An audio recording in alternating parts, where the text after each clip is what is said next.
Good afternoon and welcome to the August 15th, 2023 Pasco Public Facilities District Board meeting. It is 4 o'clock and I'll call the meeting to order. And Debbie, if you would please roll call. Yes. Carolyn Bowdish. I'm here. Leonard Dietrich. Yes. Marie Gillespie. Marie indicated she's on vacation. Thank you. Spencer Gillette. And Mark Morissette. Here. So we have a quorum. So at this point, good afternoon and welcome to the Pasco Public Facilities District Board meeting. Agenda packets are available on the City of Pasco's website at www.pasco-wa.gov under the Public Facilities District Board webpage. This meeting is also being televised live on PSC-TV channel 191 on Spectrum Cable in Pasco and Richland, and is streamlined on the city's Facebook page, website, YouTube channel, and Microsoft Teams. Lastly, the public may submit their comments and/or questions by contacting the Pasco Public Facilities District Executive Director or the Pasco City Clerk. Debbie, if you'd go ahead and Certainly. read the recognition. So the recognition and public comments Yes. period. This item is provided to allow the public an opportunity to bring items to the attention of the Pasco Public Facilities District Board or to express an opinion on an issue. Its purpose is not to provide a venue for debate or for posing questions with the expectation of an immediate response. Some questions are required to require consideration by the board over time, and after a deliberative process with input from a number of different sources, some questions are best directed to staff members who have access to specific information. Public comments will normally be limited to 3 minutes per speaker. Those with lengthy messages are invited to summarize their comments and/or submit written information for consideration to the Public Facilities District Board outside of formal meetings. Thank you. And then along with the recognition of visitors' public comments, is there anybody here present who would like to speak to the board at this time? Hearing none. We will then move on to agenda item number 3, approval of minutes. I move to approve the PPFD board minutes from the July 18th, 2023 meeting. Second. It has been moved and seconded to approve the July 18th, 2023 board meeting minutes. Is there any further discussion? Hearing none, then we'll go ahead and vote on the motion. All those in favor say aye. Aye. Opposed say nay. So the ayes have it and the motion carries. Claims approval. Approval of the district's monthly expenses. And at this point, Darcy, do you want to give a little bit of a presentation first and then Sure. we can have somebody make the motion? Yes, that Thank you. makes good sense to me. So you have in your packet a one-page expense ledger detail listing, and you can see the different items that were charged this month to your fund, and they're nothing especially out of the ordinary. There's a nameplate order, the law bill for the service provided, and then the funds that are sent to the Kennewick PFD and some payments to the Winaha group. And the total is $112,745.25. Thank you, Darcy. Yes. Are there any questions for Darcy? Go ahead, Spence. I don't think you're on there yet. I move to approve the July 2023 PPFD expenses in the amount of $112,745.25. Okay. So it has been properly moved and seconded to approve the July 2023 expenses in the amount of $112,745.25. All in favor say aye. Aye. Opposed say nay. So the motion carries. And then Darcy, if you would please continue agenda item number 5, the financial report. Thank you. I'm going to start with the cash flow budget analysis just because it has more detail and all that activity feeds or makes an impact on the balance sheet. So in my mind, that makes good sense. I hope it does to you all as well. You can see it's this legal size page of paper that has the months on it. And you can see the revenues on the top and then expenses down below. And we've put on the cash flow the original budget and then this kind of moving new budget that's being developed as time passes and we gain more knowledge, and are anticipating in the next meeting or two to come back with a new budget that we'd like, that we think will be reasonable for the board to consider to accept. But as we look at the top, you can see there's actual results and then a budget moving forward just to try to pinpoint where we think we'll be at the end of the year as far as PFD activity, financial activity. And I know at other meetings we've talked about the different source of revenues or what goes into different categories in the expenses. And so I have a couple items I can highlight and I think will be helpful. On the revenues, we have first that PPFD retail sales tax, and that is the new tax that was voter approved. So you can see the revenue coming in in a full force starting in March. And then that is also later in the meeting, we're going to look at those charts real quick that have been provided. Monica put those together for the sales tax, and that is representative of those charts, and the activity is all flowing into that one revenue account. And then we have existing, and it's titled Regional Retail Sales Tax because it's related to Kennewick's, the regional PFD that Pasco and Kennewick provide funding for, but is located in Kennewick. And then finally, in the revenue category, we have that Pasco subsidy, and we talked about that at last meeting, and then Monica did some deep dive into minutes and past information, and I can give you a little more highlight of how that has worked through the years. And let me grab it because to be honest with you, I have to look at what the history was, especially since I wasn't here then. But what we were able to find is that the city of Pasco and Kennewick entered an interlocal agreement in 2002 to finance the convention center. And as part of that interlocal agreement, funds came to the city of Pasco to the Pasco Public Facilities District and was passed through the PPFD and were sent to Kennewick to fund that facility. And then I don't know the situation that caused this to happen, but there was an outstanding loan between the PFD and the city of Pasco, and the result of that was we found this in minutes, that there was an agreement to fund the PFD in the amount of $20,000 a year and to forgive that loan at some point in time just to help meet expenses because all the funding that came from sales tax was being passed on to Kennewick's PFD. And then more recently, with the we had an existing ILA for some time until the voters approved the sales tax to fund the PFD that now is being built.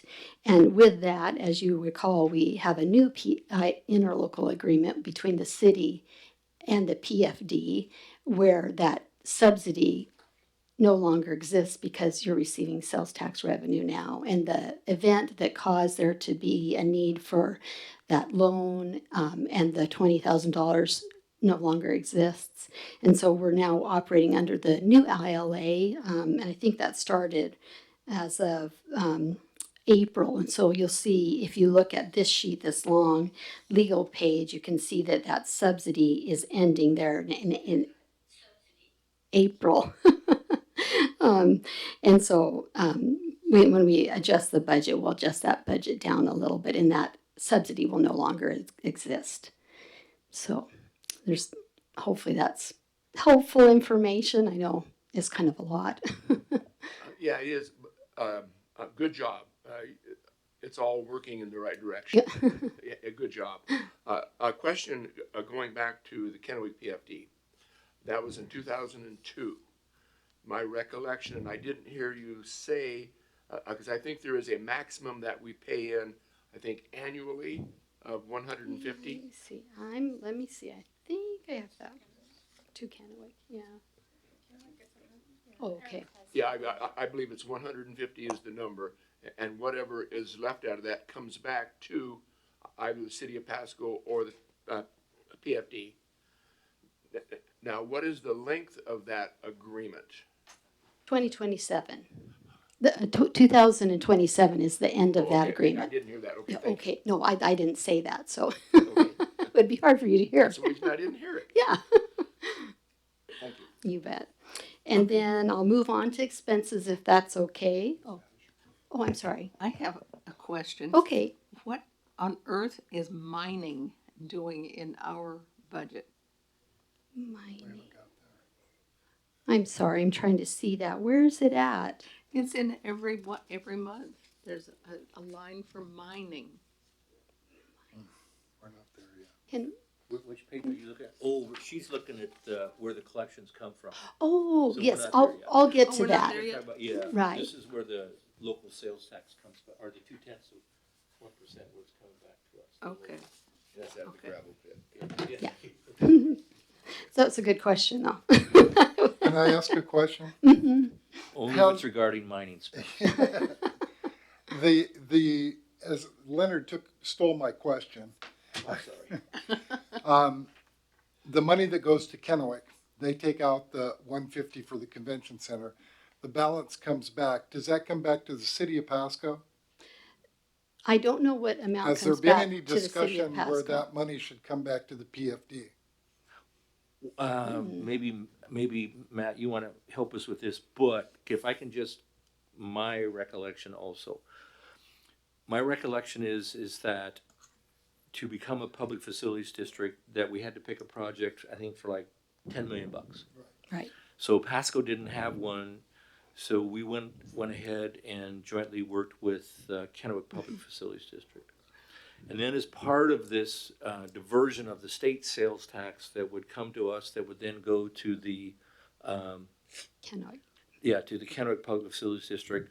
And then this is what I need help with. I think, wasn't there some concern of perhaps the impact that the convention center in Kennewick would have like on track, and that needed to be reimbursed back to help with the city's funding of track? So help me. Yeah, as I understand it, there's a couple things going on there. One, those all kind of tie in together. So there's the you needed a project to be able to collect the tax and then to be able to fund the regional center. So that's how that got over there, and that has to be attributed to the life of the bonds or the financing of that particular project, and that's what expires in 27. So unless that's renewed, in other words, unless they have some kind of remodel or have some other additional bonding, I'm not sure how that works. I don't want to get off my the information I already know, but essentially what it came down to was the money that the PFD had to be able to be the one that collected the tax. That tax had to then go to KPFD in 100% form. There's one of the things that Kennewick had to do, which was, and one of the things that's interesting about this 390, 8214 390 tax is because it's a rebate. It's not a tax increase.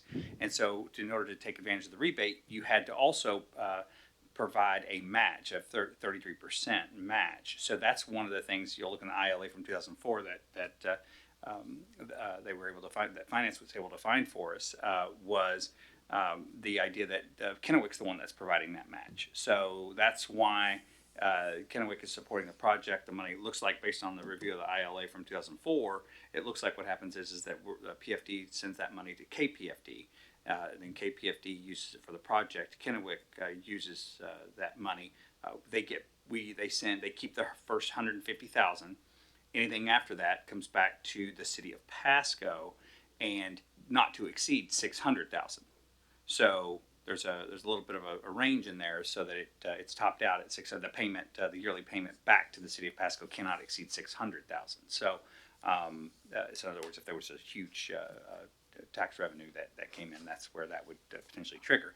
Now, I think it's interesting because you go back through and you read the 2004 agreement, and thanks to Monica. I'm sorry. Well, the agreement was 2004. The PFD started in 2002, but I think that when the interlocal kicked in was 2004. And I think what's interesting was that it appears that that was the reason why that money then came back to the city of Pasco, was because of the effect on the economics of our local, because it was going to be like a semi-competing for the same kind of business. So I think that's where that kicked in, but Monica did all the hard work and I just read it. So anyway, I think that's what it is. And I do have a portion of the interlocal agreement here that I can read to people if they want to hear it, but it just says, it's talking about the funding, and it says, in furtherance of this agreement, Kennewick will pay to Pasco an amount equal to the annual amount received by the Kennewick Public Facilities District from the Pasco Public Facilities District from state sales and use tax proceeds, less $150,000, but the payment shall not exceed $600,000 annually. Such payment shall be made to Pasco quarterly by the 20th day of the first month of each calendar quarter.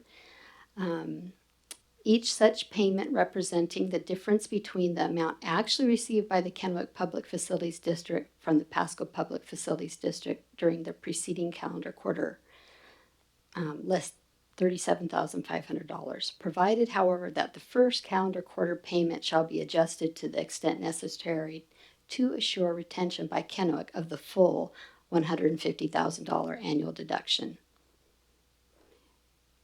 Which, I don't know if that helped a lot. Yeah, I think what the logic is that in order for KPFD to be able to take advantage of our ability to get the rebate on this side of the river, Pasco needed to create a PFD. That's what we did. That's how we were able to get that money and then get that money over to their project. But in order to do that, that's the obvious benefit to them. But it's what it really came down to was there had to be something in it for Pasco, because we were going to be essentially building a competing facility. So I think that's the logic. But I tell you what, I wish I'd talked to Lee or Stan because they were all around for this. Gary's the one that. Yeah, and then Gary, yeah, he certainly. I have a question. Does our obligation to the city of Kennewick's Convention Center end when the bonds are paid off in 27? Or you mentioned if they go into a construction or remodeling project, all of a sudden we don't continue with an obligation to the city of Kennewick, do we? I think that would depend. I think that would require another. I'd have to.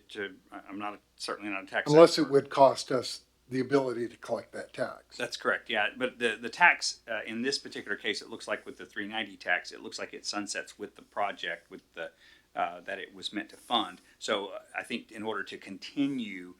We would have to continue our obligation. Yeah. So and we'd have to kind of go through that process again to extend it. And there's been some conversation. I remember a conversation about that back in like 2016 about if there was obviously repairs and those types of things that went forward for. But this round of bonding and the tax that we collect will sunset in 27. But I don't know how that gets triggered if there's another round of this. Well, I would just guess that in this original money again, isn't it the reallocation, I don't want to call it a diversion, if you use too strong as a word here, but it was that state sales tax that was coming to us. It wasn't the local sales tax. Correct. It was coming back to us through the state sales tax portion. That's correct. The state was already collecting it, and Yes. they were just going to give. We got a piece of it. You got. And so because of that, then my memory is that when those bonds pay off, that this diversion of the state sales tax, it stops. Yeah. And so if they want to do something over there in Kennewick, then wouldn't it be their own separate bond that they would be passing and we would not be a part of that? I remember a conversation, I think it was back in 2016, 17, and I think one of the conversations was about what happened if there was an extension. And I don't know what that means. I don't know enough about how that tax, or Okay. enough about this particular statute to know what that would look like.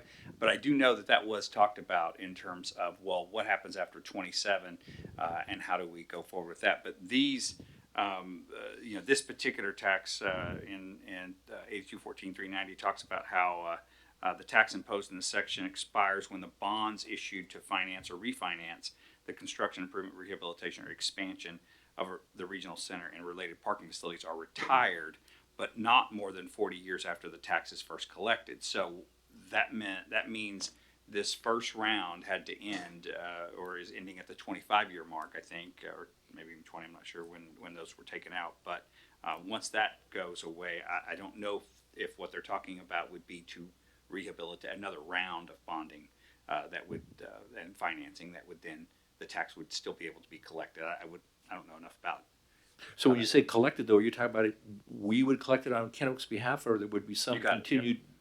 Yep, that's what we're currently doing.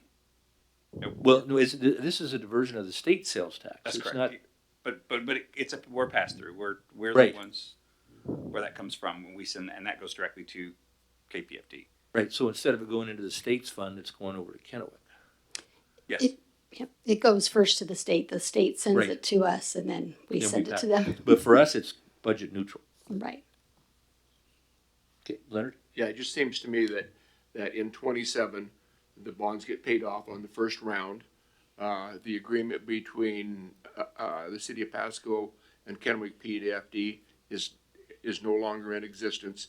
And if somebody wanted to start up another project in another city, they would come to the city of Pasco, not the PFD, and ask them to participate. Matt, That's out of Yeah. it's out of our, that's kind of the Our way I see world the of- picture. That's the way I see the picture. I'm just imagining here, the follow-on to this conversation is there's gonna be something critically important in 2027. And it probably makes sense for all the parties, because you've rattled off four here, City of Pasco, City of Kennewick, the two PFDs, to make sure that it's a soft or predictable landing. So sometime between now and 2027, we probably should all get in a room together to make sure that we all understand it on the same page and that there aren't any surprises. Yeah, and I think the important thing is that in 27, this PFD will not see $150,000 just all of a sudden jump in their pocket. That money's gone back to the state.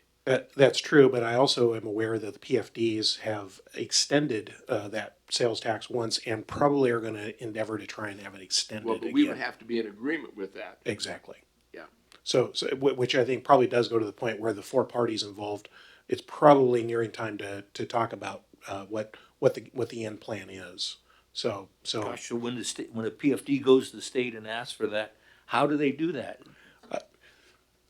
collectively, there is a lobbyist consultant okay. for the PFD, and that a little later on when we're talking about the annual conference that's happening next month in September, that might be a good topic since we'll be potentially in a room together with our various peer PFD agencies. Any more questions, discussion regarding this? So, Darcy, does that mean then that you included, under the financial report, item B? Has that already been taken care of, or is that something that we still need to talk about? My sector question. I think Monica did The sales, this one? no, it's the chart that Yes, we shows. can. So you do have multiple pages that look like this with Yeah, a, this Mhm. chart, yes. yes. And Monica did produce these. They are from the, yes. Sounds like we covered that then. Yes, Okay, they're good. just there for you to look at. This comes directly from State of Washington information. And to the comment about the mining, what those are is when people file their state sales tax, they have a code that they put, I had to write it down, North American industry classification code of what kind of business they are. And so that is the kind of business that paid state sales tax, so that we get, it kind of gives us a little information of where we're, getting more sales tax or less sales tax. So we included that so you could see what the driving industry is for the sales tax revenue. Thank you. Question. Darcy, are the car dealerships listed under retail trade? They are. Very good. It seemed like we jumped from A to C, and I wasn't quite sure if we had handled B, is the reason why I asked. Yeah, it's interesting.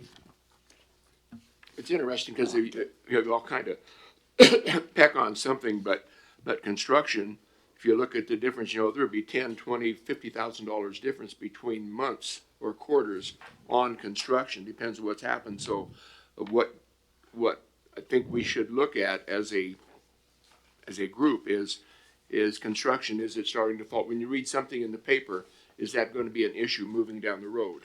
And we need to be aware of that, I think, because that's a big portion of what's up.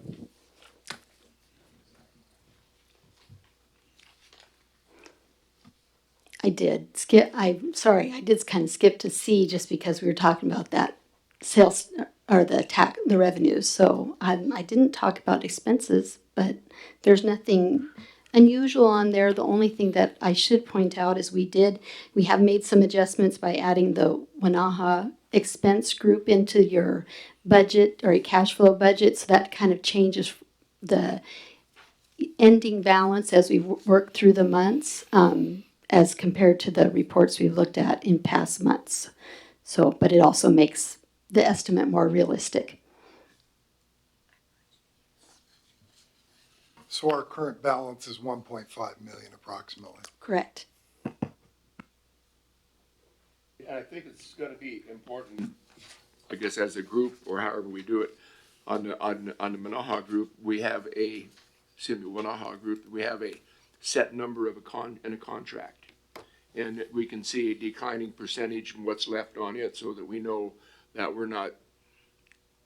we're projected to go to the end of the project, or at least somewhere in there, so we don't wake up one morning and we've already spent the money. So Matt, is the Wanaha contract, is it a percentage? Or is it, how is that? What is the base amount it's calculated on? Do you remember? I don't believe it's a set. It's an hourly? They do a billing on a monthly basis for the work that they performed for that month. Okay.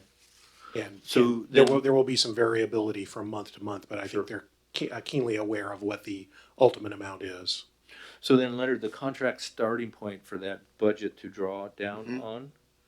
Would be the number that we agreed upon in the contract. Is there And somehow, then you'd have a declining balance. is there somehow we can come up with that number? As a form of a percentage? Yeah. Go ahead, Spence. You gotta turn on your, If I recall, it was more 300, 329, if I remember range? Oh. You're right, 787, excuse me. Yeah, well, that's for 2023, correct? No, that's for the project. For the project. Is that the entire project? Yep. Okay, so then that's the number we could maybe use as the starting point to answer Leonard's question of that number being drawn down. So we don't find ourselves all of a sudden running over budget on that particular line item. Right. Yes. And right now what we've tried to do, but we can adjust, but we have the total in the expense line, as a budget. And then as it's getting spent, we're adding that and then projecting out the remaining spending through the life of the project. So we kind of can, it won't be exact because the budget years, but you can it helps account for the full impact through the life of the project. So Does Leonard, that help? I'm sorry. So Leonard, are you thinking perhaps it'd be some sort of like a dashboard number that we would see each month, or? Yeah, no, let's just ride with what's going on now. I think we're okay. Okay. Because you're dealing with that, and if we need to if we get 6 months or 7 months down the road, if we get 6 or 7 months down the road, then we can maybe start dialing it in, or when things really start moving Okay. around. But I think right now we're okay. Okay. That I sounds think good. one way of solving it, you see the total number under the Wanaha category, the 787,819. it would be helpful to put another column in here The between percentage. the actual and the budget with the totals of the actual running horizontally. So like Okay. when AHA, you'd see a total So, in that column. yep, year to date spent for Yeah. that one. Okay, we can add that. That would be helpful for me, because then you'd know how much we've spent year to date, and you know the total amount you're shooting for. Okay, we can add it.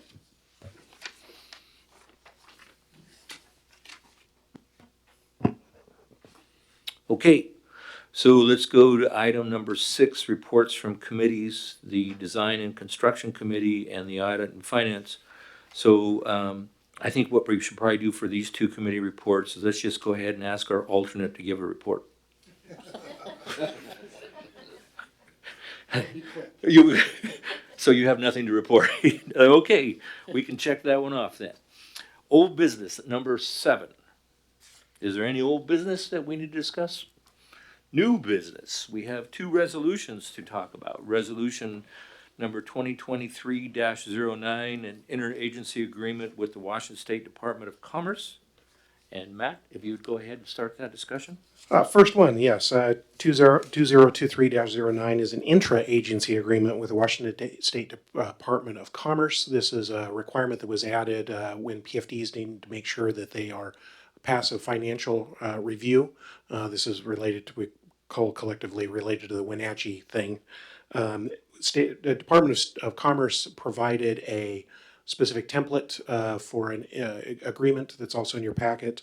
They estimate this would take approximately 3 months and cost about $15,000. I did put a limit there just in case it goes over that to not to exceed $20,000.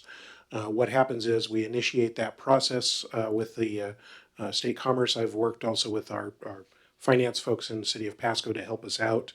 We get, I believe, also combine that with the financial analysis that we did because we wanted to with REACHA.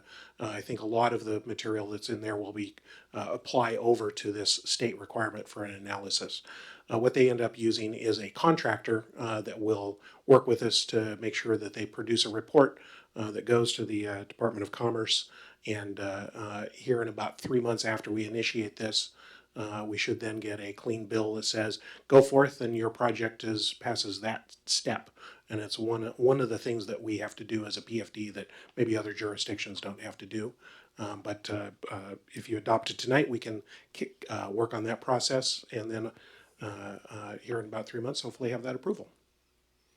Just out of curiosity, Matt, will we be made informed of who the contractor is that they use?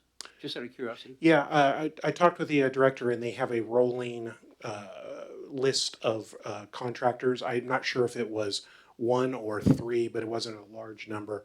And I did see there was one company that recognized that Hovey seemed to be on some of the other financial analysis.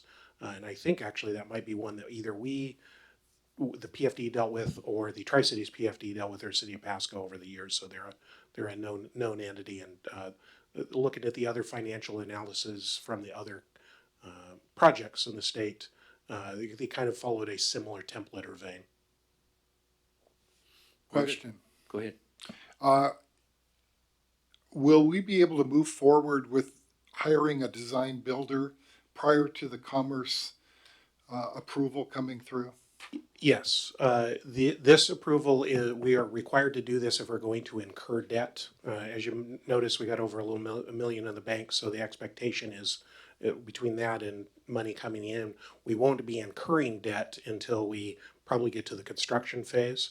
So the strategy is designers and this other stuff that we're working on will pay out of our balance. And then when we do the bond, but we will need it before we go get a bond. And the bond is expected in the spring of 2024. So we'll need to do this before we go to bonding.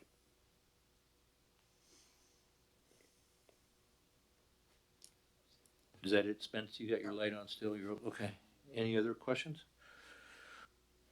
Okay, so then at this point, then entertains that somebody read the motion for adoption of resolution number 2023-09. I move to approve resolution number 2023-09, approving an interagency agreement with Washington State Department of Commerce to complete a financial feasibility review, funding approval, and further authorize the PPFD Executive Director to execute the agreement documents. Is there a second?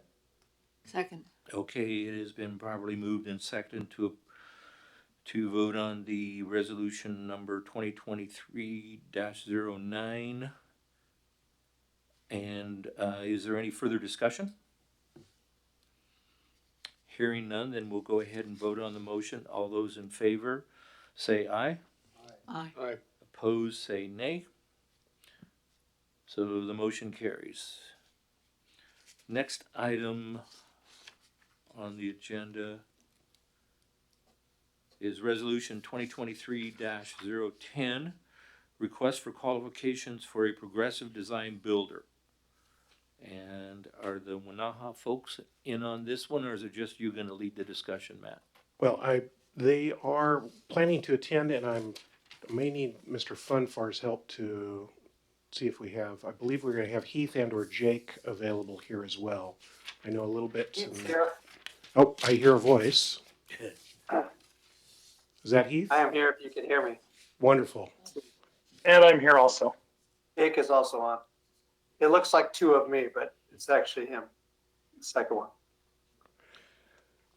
If it's okay, or just sort of introductory comments, big action when the state approved that we could do a progressive design build.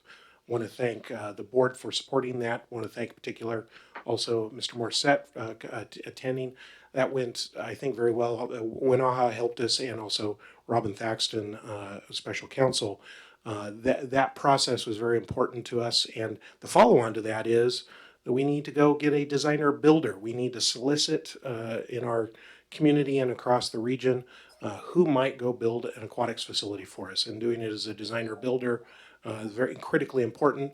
Winaha has laid out a process that is actually similar to the process that we chose an owner representative. You as a board say, go forth, task a group that includes the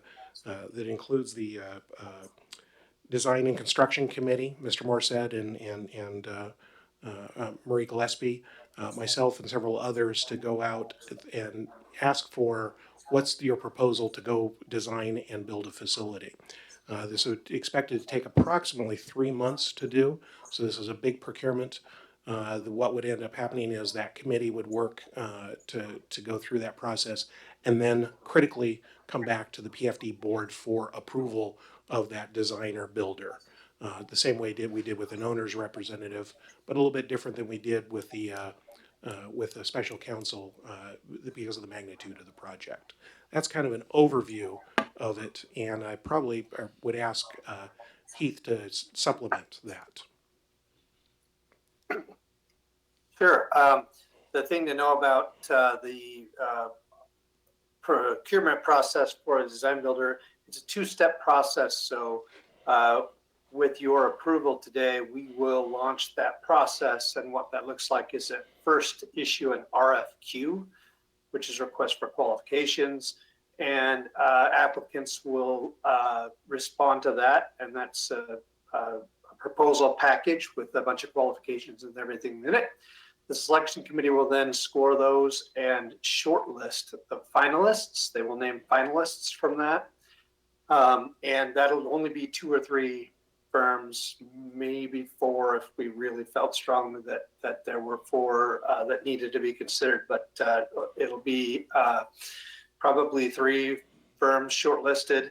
And then those 3 firms, and only those 3 or 4 firms, will get the RFP, which is request for proposals, which then asks them to do a little more work and actually propose some project-specific things and some fees. So price centers as part of our scoring criteria during that process.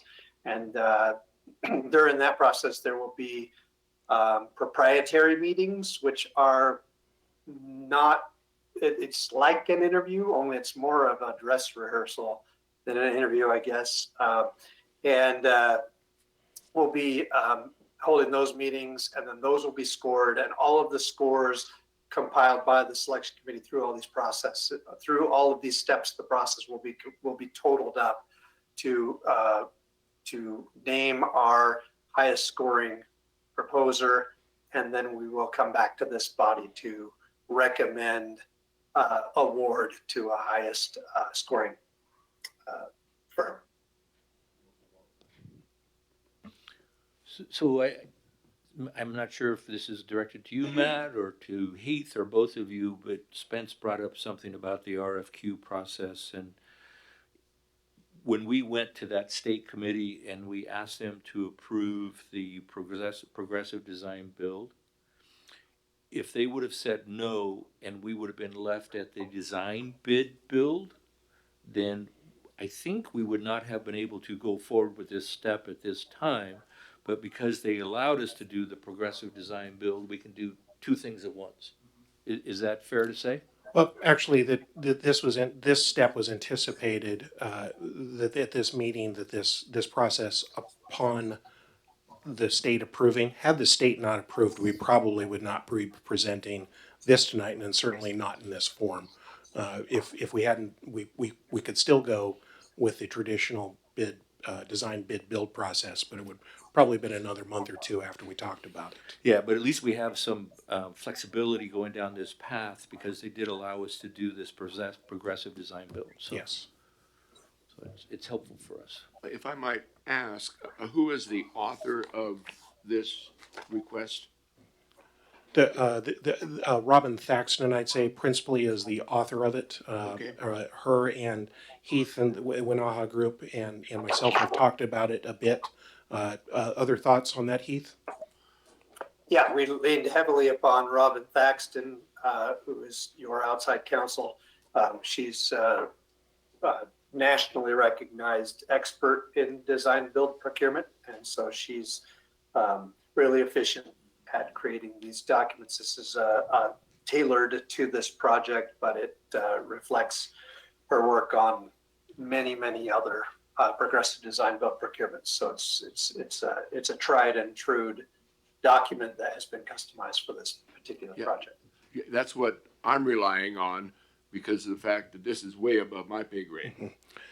I would We are all in really good position to rely upon Robin here, and that's why she got selected as your outside counsel.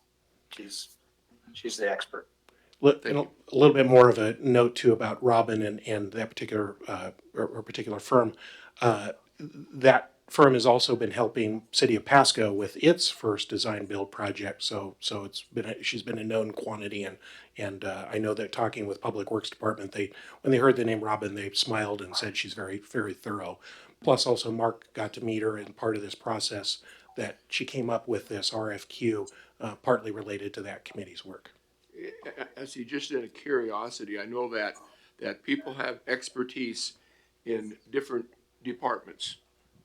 Maybe it's a wastewater treatment is where they're happy with and they're most comfortable. And so I just want to make sure that this here is written and staff and Heath understand that this fulfills what we want to accomplish, and it will address an aquatic center properly. Yes. We believe it does.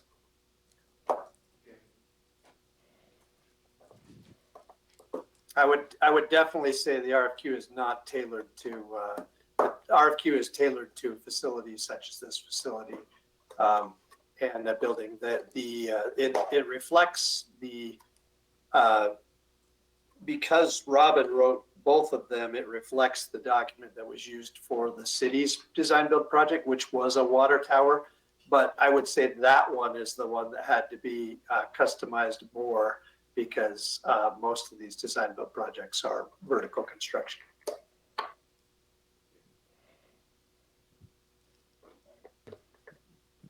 I'm hearing you just produce.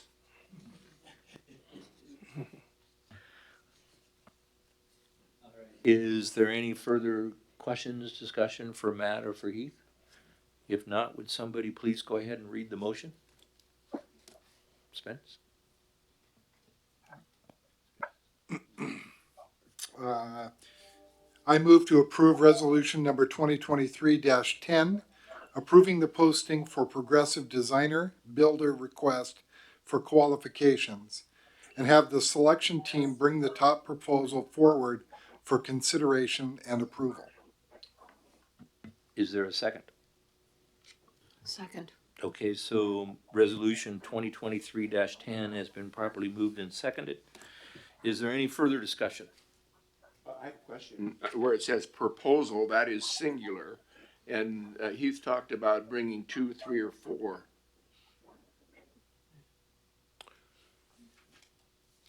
Where are you looking at on the document? In the motion. Yeah. Oh, in the motion. I just didn't know if that was going to be an issue or not. Well, I think there Yeah. there are going to be more than one RFQs brought to the committee correct. to score. But Then it's the committee will bring the top proposal single back to us. to the board, yes. Okay. Yes. So there'll be Well, one brought to It's us. one RFQ, that's a request for qualifications. What we'll receive back will be statement of qualifications, SOQs. And then there'll be proposals out of the RFP, which is request for proposal, and then proposals. So I think you're okay. Okay. Very good. Any further discussion?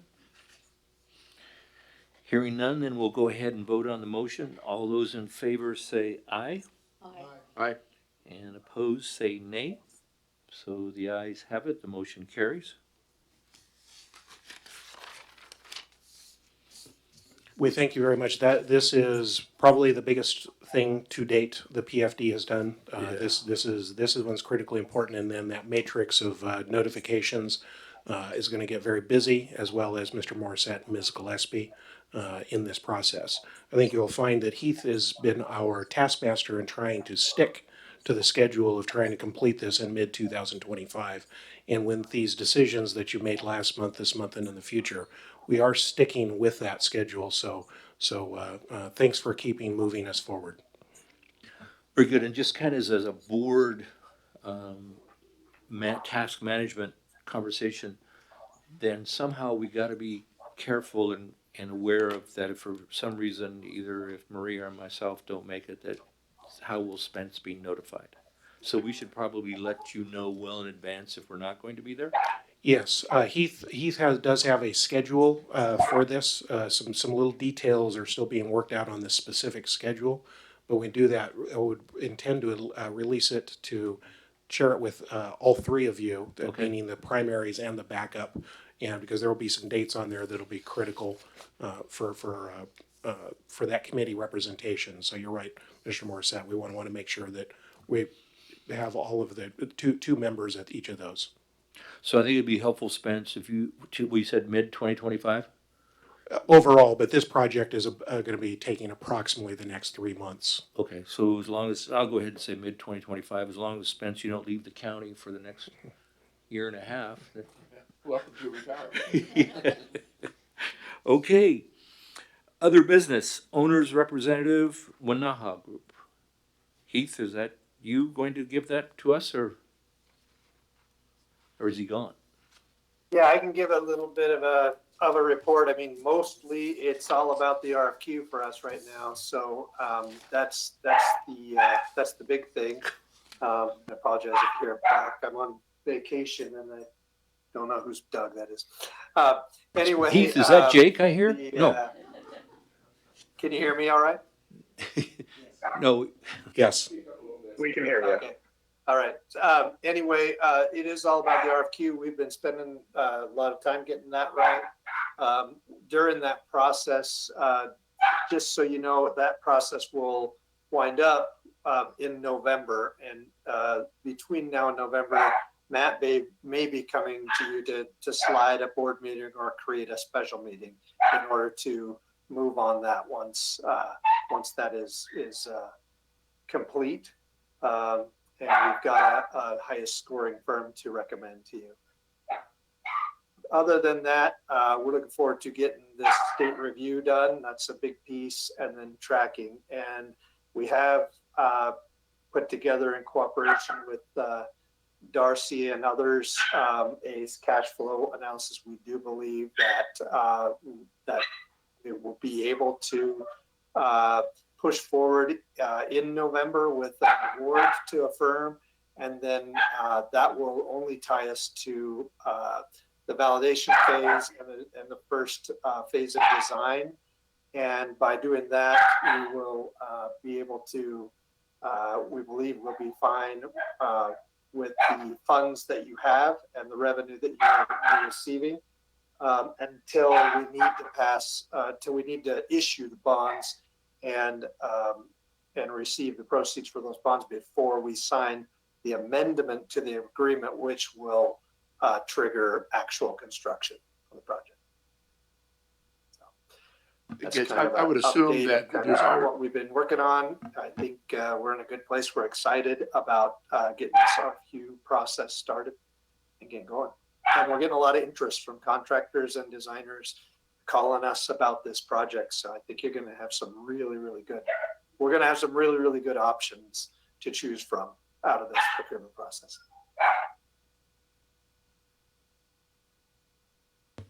Leonard, was there something? You answered the question? Any other questions, comments for Heath? All right, if not, we will go on to Executive Director Report. Matt Watkins. Matt.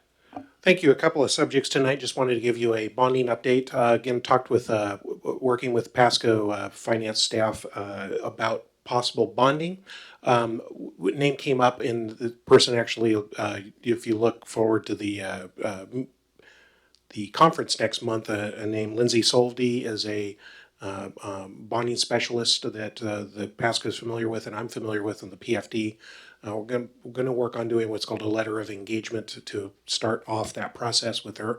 With her firm, they're as much a resource as they are a necessary step along the way. We're anticipating, again, bonding hopefully being concluded in probably Q2 of 2024. As mentioned earlier, the idea is that we do the design work and maybe do some down payments on properties with the money that we have. And until we get the state review, we can't do the actual bonding, but we believe we've articulated a schedule that makes it work with where we're at and where we need to go. Campus concept update. I've had additional meetings and even having more. Of course, now that we have permission to go do a facility, we need actual property. Want to make sure then do it cooperation with Ben Franklin Transit and Mid-Columbia Library and the city of Pasco. I met last week. We're actually going to do what I believe is loosely called a sketch plan. The idea is we know where we're at in the property. We want to make sure that each of these groups, where they fit best on the property, and specifically where we would have property. And there may end up being a little bit of an artist's rendering picture as a possibility. We should have that here because we're also going to be meeting with the landowner and developer here next week. So that is progressing. Anticipate actual land acquisition here in the September-October timeframe for the actual land. And I'm just going to keep going there. I've got 4 items. Board member reappointment. Ms. Bowdish reapplied to be on the board, and I did see that the city council ratified that, I believe, at the last meeting. So she's on for another 4-year term. I believe 2 members are up next year. We don't have to worry about that quite yet, but you're still at full. So we've gotten notice from Ms. Bowdish that we need to finish this up in the next few years. Also, who is up for reappointment in a year? I believe Mr. Morissette and Ms. Gillespie. No, excuse me. 2003.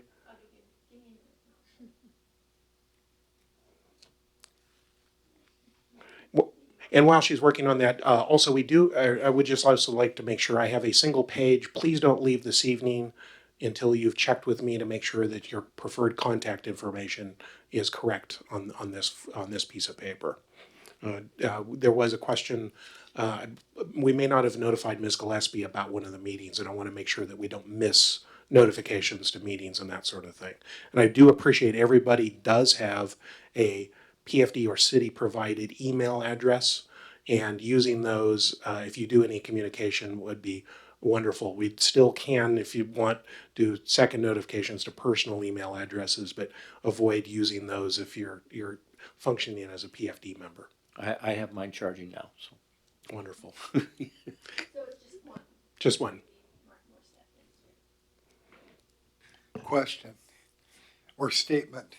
I hope you, when you do meet with the owner of the property and start discussion, make sure he understands how important we are to his development. That's actually this consortium of civic campus entities. That's a bit of a unifying message that we're going to hit on a little bit when we talk with them next week. Yes, and Make sure he takes that in consideration when he gives us a price. Yeah. And also, if you don't mind, I did put a handout at your desk. The state conference is next week, and they gave us details, specific dates that event is going to be at. If you look at the second page, it shows a schedule of what the event is about. It's principally on Thursday, September 28th, unless you want to do a kickoff on Wednesday night, or there's also a half day on Friday. I actually am going to be one of the speakers. I'll get a chance to give an update about the Pasco PFD project to our peer agencies across the state, peer PFDs. It is a wonderful conference. I found it very helpful, and since it's local, any of you who would want to attend, please do. It is $175 to attend it, but that does include also, I believe, a dinner and a lunch and that sort of thing. And it is also a good chance for the Tri-Cities to put on their best hat as PFDs, since we have so many of them in the state relative to our size. So if there's anybody who does want to attend that, just give me a hand up, or give me a call or an email, and we'll put you on the list. So I'll go, I'll attend. Mark's there? Yes. Great. I think I probably will. Mark and Spence? Not Yes. for the whole thing, but Okay. probably for parts. Great. And it is $175 whether you attend any or all, but I figure that's not a huge amount. It's definitely worth the value. So Matt, we can kind of come and go as we choose. Yes. Okay.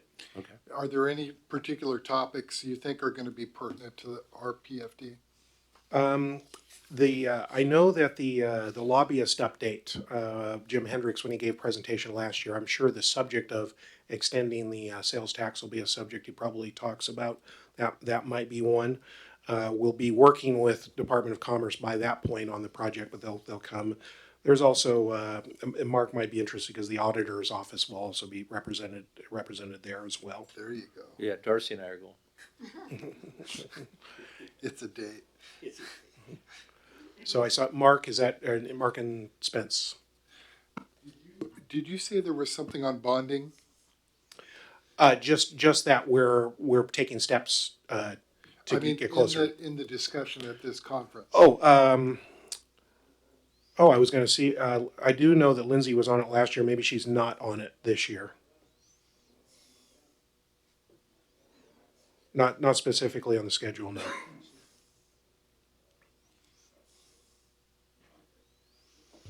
Very good. Okay, so does that finish up your report then, Matt? Okay, It does. Very good. Everybody make note in their appointment book. Our next meeting is Tuesday, September the 19th, right here at 4 p.m. again. And one more comment, Mr. Morissette. Go ahead. As I think Keith maybe mentioned, there may be need to do a special meeting, probably in the October timeframe, that may not correspond with the date that we regularly schedule things. Will be our intent to still do one meeting a month, but there may be a case that we do a special meeting instead of a regular meeting in October. All right, very good. In the meantime, we'll go, okay, sorry, go ahead, Leonard. I'll go ahead with that. I was going to adjourn. Have we been able to make any progress on some citizenry sitting on a committee so that we can start building for when Ms. Bowdish is no longer here 4 years from now. And me. Actually, I'm recollecting that I believe the last time we talked about it, we were going to come up with a concise summary of what the PFD wanted as far as membership. And I believe Marie volunteered to do that. How about if I follow up with her on that? I have not worked anything substantial since we had talked about it last, other than we knew that we would, when it comes to a point, we would look at the list that I had started. Yeah, I think it's important because we'll be going into the design, all that sort of stuff.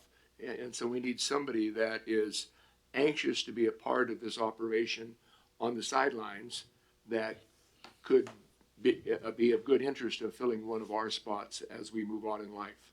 Okay.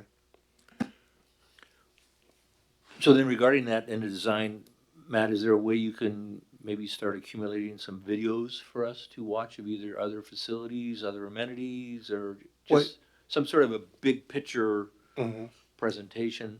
And Heath, are you still on by chance? Yeah.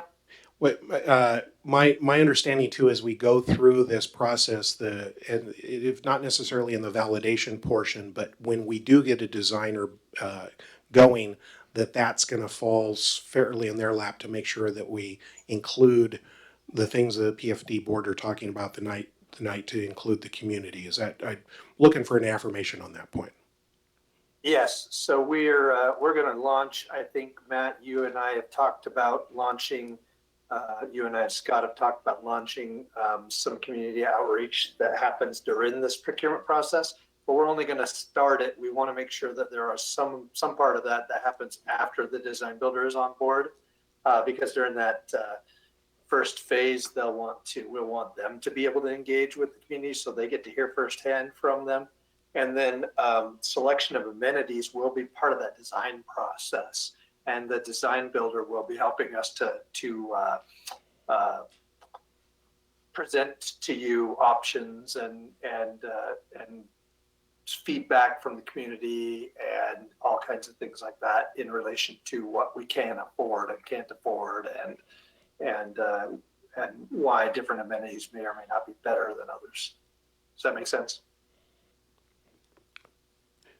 I would also note too that maybe not different but related to this, as we're developing this campus concept, we're also believe there may be a good opportunity maybe at Fiery Foods Festival of setting up a tent with what we have and say, hey, we would like to do an aquatics facility and a transfer station and that sort of thing, and try that on with the public as well. So I think there's going to be a reach out opportunity there as well. Does that help, Mr. Dietrich, that where you were hoping we're headed?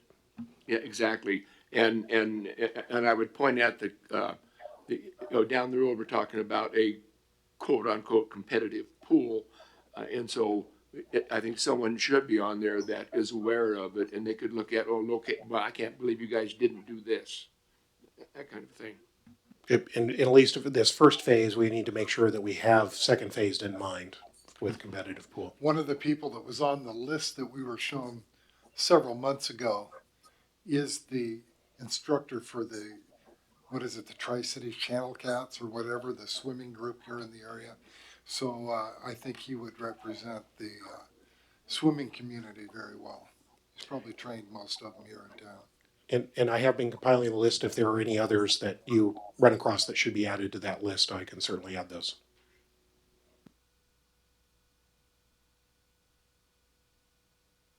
Very good. Does that wrap up everything for this board meeting, or Spence? Okay. So hearing no other business, then we'll see everybody in September, and the meeting is adjourned.